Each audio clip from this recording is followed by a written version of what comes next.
This is Caroline Leavitt, Press Secretary for the White House. Let's take a listen in.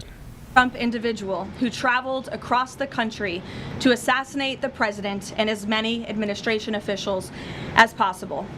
This is the third major assassination attempt against President Trump in 2 years.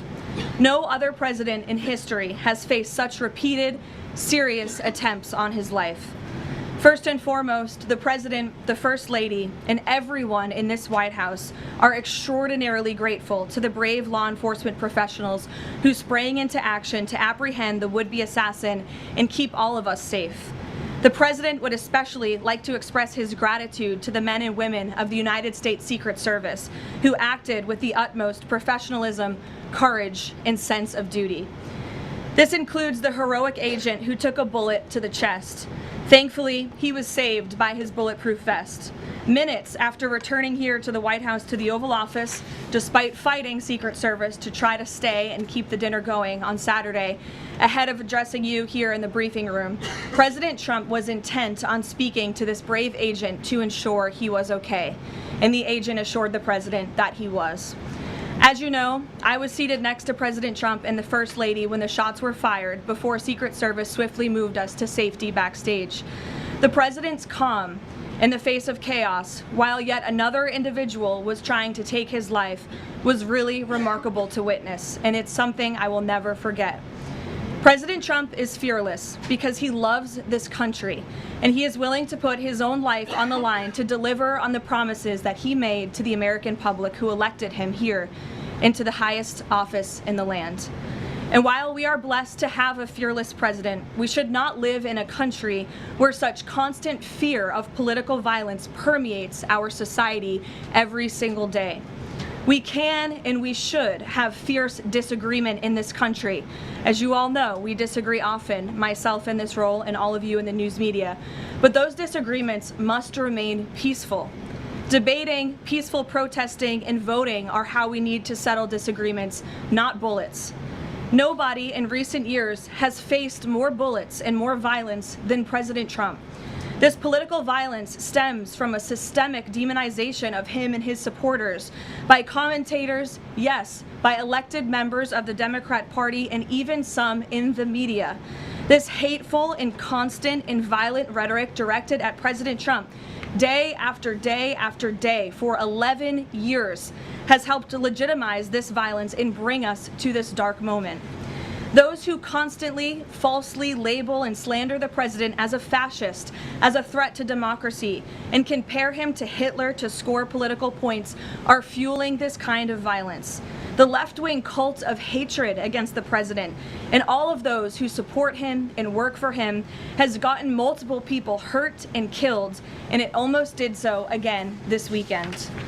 When you read the manifesto of this shooter, ask yourselves, how different is the rhetoric from this almost assassin than what you read on social media and hear in various forums every single day? The answer, if you're being honest with yourself, is that there is no difference at all. Much of the manifesto of the would-be assassin is indistinguishable from the words that we hear daily from so many. For example, as the First Lady of the United States pointed out this morning, just 2 days prior to the shooting, ABC's late-night host Jimmy Kimmel disgustingly called First Lady Melania Trump an expectant widow. Who in their right minds says a wife would be glowing over the potential murder of her beloved husband? And having experienced what I did with the First Lady on Saturday night, I can tell you that she was anything but that. This kind of rhetoric about the president, the First Lady, and his supporters is completely deranged, and it's unbelievable that the American people are consuming it night after night after night.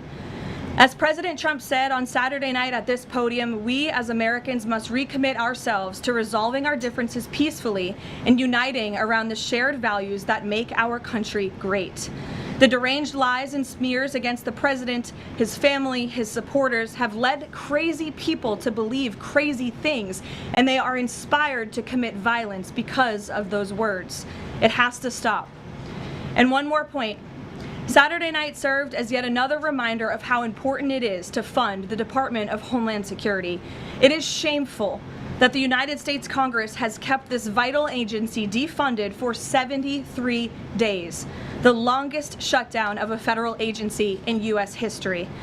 The Secret Service is a vital component of DHS. It has been directly impacted by this reckless political gamesmanship. Everyone in this room who was there on Saturday night witnessed the heroes of Secret Service and federal law enforcement jump into action in the face of grave danger and uncertainty. Agents put their own lives in harm's way to protect the president, the First Lady, the Vice President, and members of the cabinet. One agent can be seen in video footage literally jumping onto the stage, not knowing where the attacker was or where the bullets were coming from at that point, to place his body in front of the President of the United States. These men and women are heroes. They perform their duties daily, and they have children and families too. And they do it despite the political turmoil surrounding their agency. Make no mistake, this defunding of DHS should be a national scandal. If Republicans defunded DHS and we saw in another attempted assassination on a Democrat president, I would hope that the media coverage would be relentless and unforgiving, and I hope that it continues to be now.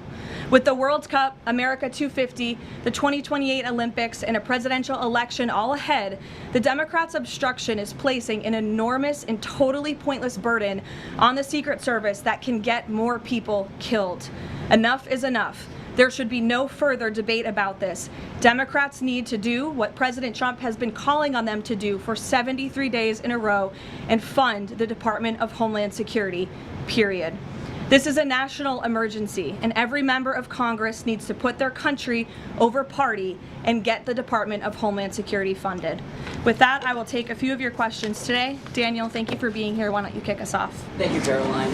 The president, Saturday after the assassination attempt, came here. He emphasized that law enforcement did their job, keeping everyone safe at the dinner. House Speaker Mike Johnson came out and said he believes the president needs greater protection. What is the White House's message to the millions of Americans who wake up here today nervous, uneasy about the safety of the president at events like this and the safety of other cabinet members? Well, we certainly understand their fears and their worries. As you heard from the president himself, he continues to have trust in the United States Secret Service. As I just said, these are great men and women who are doing their jobs and performing their duties honorably. As we all witnessed on Saturday evening, within minutes, the president, the First Lady, the Vice President, members of the president's cabinet were ushered out of the room. The perpetrator who sought to inflict massive harm, as we all now know with the release of the manifesto on administration officials and the president himself, was stopped at the security perimeter that was set up. He tried to charge through it, as you saw on video, and he was quickly neutralized by Secret Service, and thank God that he was.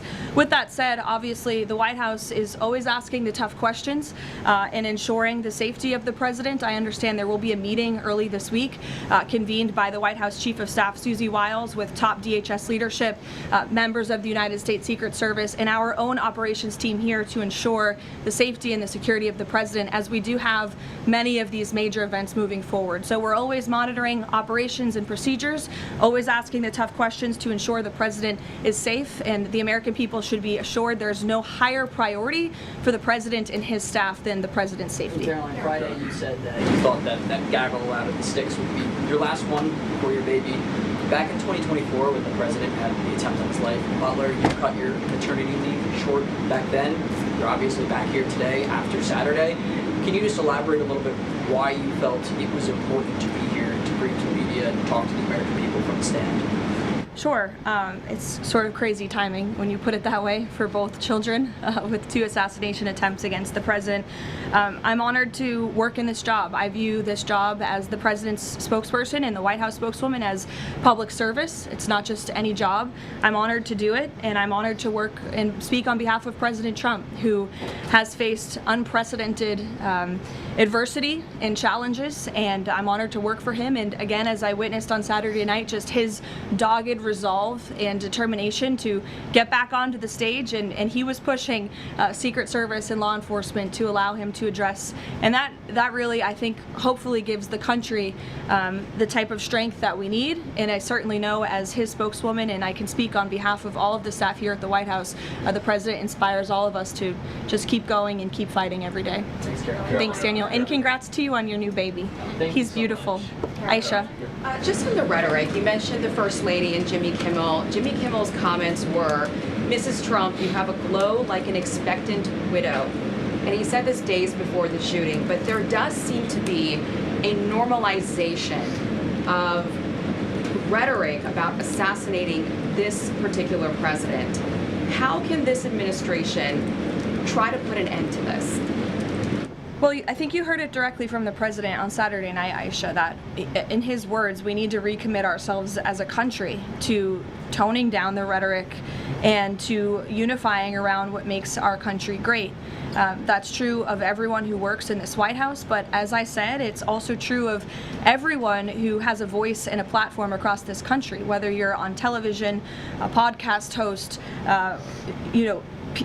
people listen, and when you have mentally disturbed individuals across the country who are listening to this crazed rhetoric about the president day after day after day, it inspires them to do crazy things. And unfortunately, it's not just the media, it is the entire Democrat Party has made their pitch to voters across the country that Donald Trump poses an existential threat to democracy, that he is a fascist, and that they compare him to Hitler. I mean, these are despicable statements that the American people have been consuming for years, and so many mentally perturbed individuals are led to believe these words are truth and then are inspired to act on it. I have a whole host of examples that we can share with you after. It is pages and pages of major Democrat Party elected officials saying, such as Rep. Hakeem Jeffries just this month said, "We are in an era of maximum warfare everywhere all the time."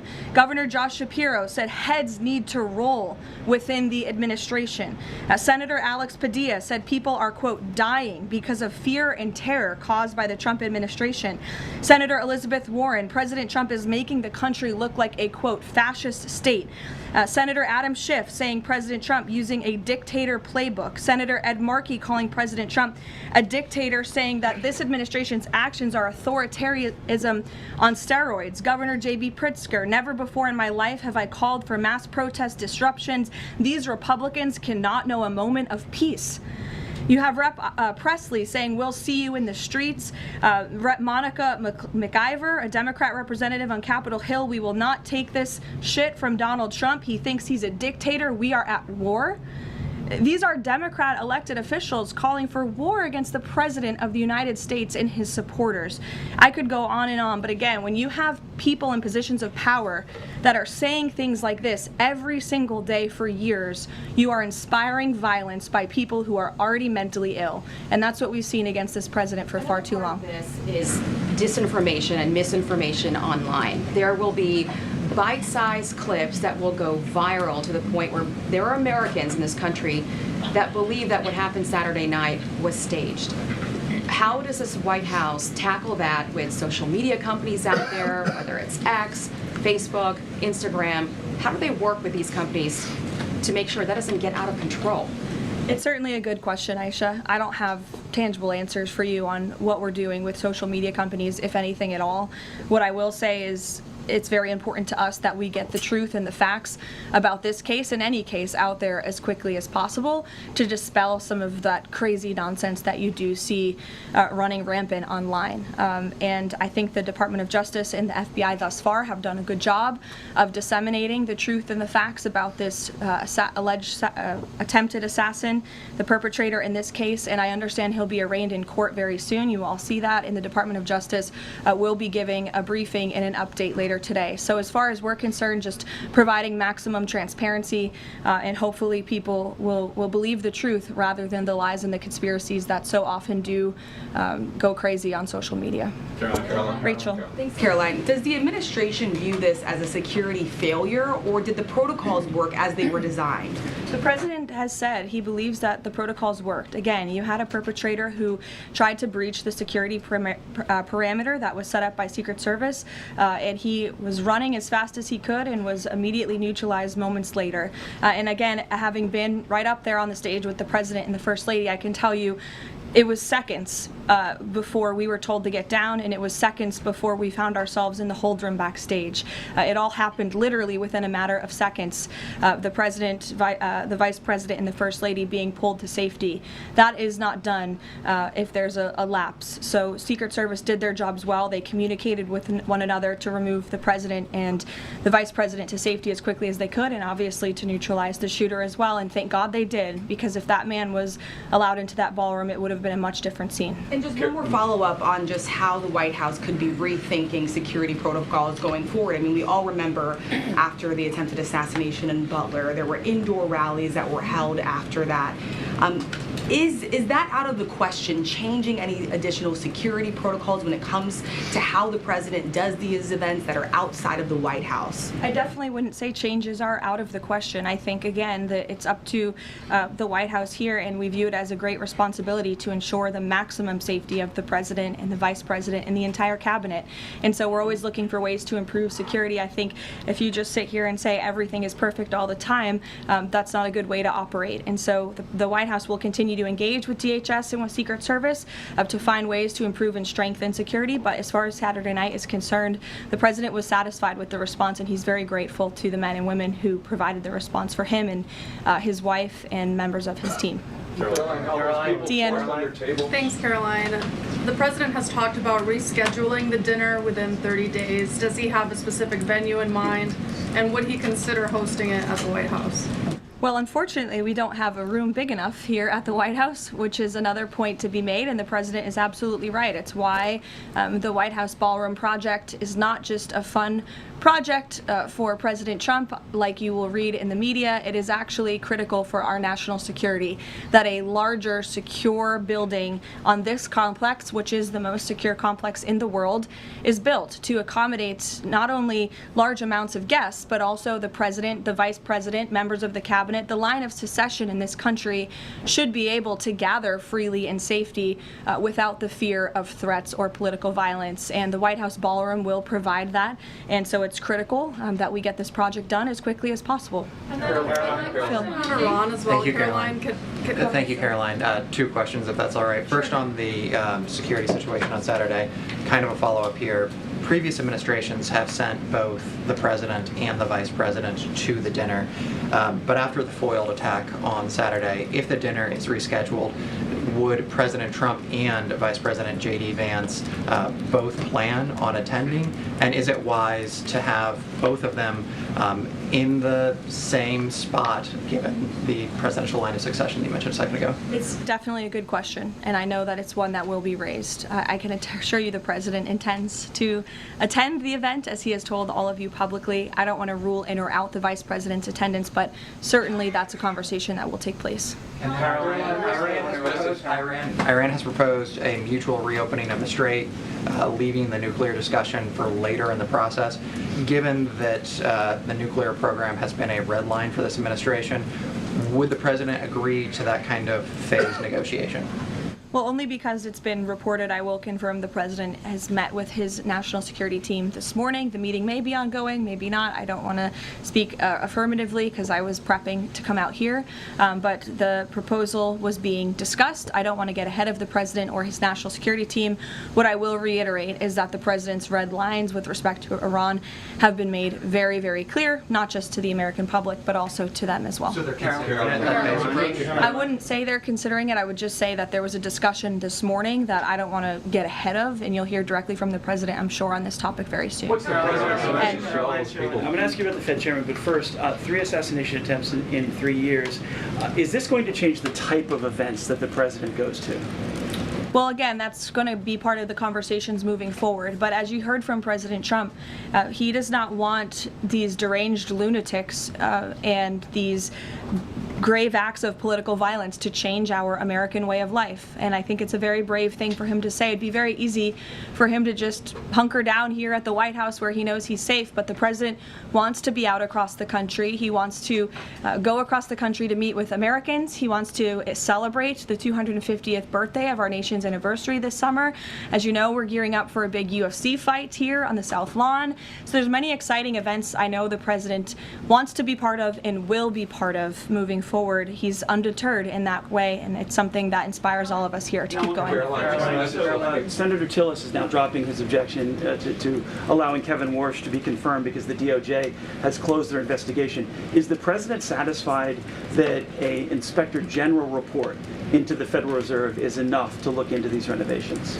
The president understands that the Inspector General has greater tools at their disposal, perhaps even more powerful than a grand jury, to continue investigating the financial mismanagement of the Fed building, which is a priority for the president. Look, he's a builder himself. When he sees something has a lot of cost overruns, is taking too long, and in this case ripping off the American taxpayer, he wants to get to the bottom of it. I understand Senator Tillis put out a statement saying he'll support Kevin Warsh's confirmation. That has been our position all along from day one. He is more than qualified for the job, and we look forward to working with the Senate on his swift confirmation process. Megan. As a follow-up on Warsh, will the president be satisfied once the Fed's Inspector General finishes that investigation, even if it finds no evidence of wrongdoing? Well, that's a hypothetical question. I'll let the president speak on it when we see the results. It's obviously far too early to say. And relatedly, as a follow-up, now that it looks like Warsh will be confirmed by the end of Jay Powell's term, is he still considering firing Jay Powell if he stays on as governor after that? I haven't talked to him about it specifically, but I think the president will be satisfied once Kevin Warsh is confirmed as the Fed chair, which he should be. Karen. On Iran, the president had said last week that the U.S. has started the process of clearing the Strait of Hormuz of mines. Do you have an update on how many have been removed and an estimate of how long that process could take? I don't, but I would defer you to the Pentagon on that, and we'll make sure they get you an answer, Karen. It's an ongoing process, though. It's still actually happening right now. Again, I would defer you to the Pentagon on anything with respect to clearing mines in the Strait of Hormuz. I know that you said that the White House is reviewing the security protocols for things that could be done differently in the future. Have you identified anything so far that you would like to see done differently, or ask the Secret Service to make any changes in the security protocols for the president, particularly at these large events that are taking place off the White House campus? Not yet, no, but as I said, there will be a meeting here at the White House in the earlier half of this week, so those conversations will take place. And on the line of succession... And I would also just add, look, the Secret Service does not detail their procedures or operations to the public for obvious reasons, because you have crazy people who try to hijack them and get around them. So these conversations will take place in private, but if adjustments need to be made to protect the president, they will be made. Caroline, the White House discussed doing like it does, for instance, with a joint address to Congress for these large events, and designating someone as the designated survivor for future large events that the cabinet attends. Well, those conversations ahead of the walk of dinner did take place, but there were several members of the cabinet in the line of succession who did not attend for various personal reasons. So designated one survivor was not necessary, as we had several members who were not there already. Caroline, all those people forced to dive under tables and fearing for their lives on Saturday night, including many of the people in this room, myself included. What is the president's message to those people who experienced that terrible trauma and maybe are still fearful today? I think he would say, as he sort of did on Saturday night, coming in here in his tuxedo, we can't allow these crazy people to let us be afraid. We have to keep moving forward, showing up, doing our job, celebrating our country, and doing what we know is right. But certainly we'd like to see the rhetoric against this president and his supporters toned down, because it is inspiring these crazy people across the country to target not just the president, but those who work for him and those who support him. And it must end. Is he following the arraignment of the suspect today? Yes, he is, and I know you all want to follow that too. It's happening in a few minutes, so I'll let you all go. The Department of Justice is also going to be speaking momentarily following the arraignment, and I pray that this is the last time I speak to you for some time until after my maternity leave. So thank you guys.